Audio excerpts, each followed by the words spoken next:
పెహల్గాం ఉగ్రదాడి తర్వాత భారత్ సింధు జలాలను నిలిపివేయడంతో పాకిస్తాన్లో తీవ్ర నీటి ఎద్దడి ఏర్పడింది. నీళ్లు లేకపోవడంతో సింధ్ ప్రాంతవాసులు ఎదురు తిరుగుతున్నారు.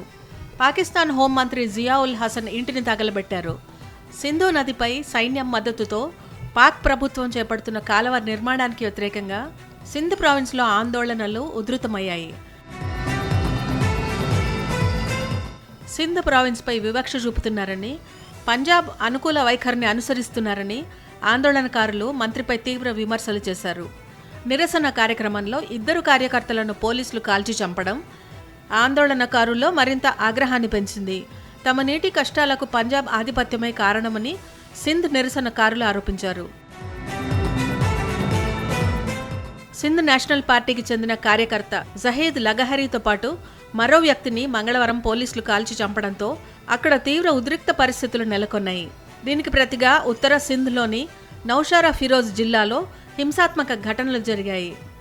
ఆందోళనకారులు జాతీయ రహదారిని దిగ్బంధించి 2 ఆయిల్ ట్యాంకర్లకు నిప్పు పెట్టారు. సింధు నది నుంచి నీటిని పంజాబ్ ప్రాంతానికి మళ్లించడానికి తవ్వుతున్న కాలువ వల్ల తమకు భవిష్యత్తులో సాగునీటికి తీవ్ర కొరత ఏర్పడుతుందని ఆందోళనకారులు ఆరోపిస్తున్నారు. సింధ్ ప్రాంతంలో భద్రతను పెంచేందుకు పాకిస్తాన్ మిలిటరీ దళాలను రంగంలోకి దింపింది. ఆందోళనకారులపై కఠిన చర్యలు తీసుకుంటామని హెచ్చరించింది.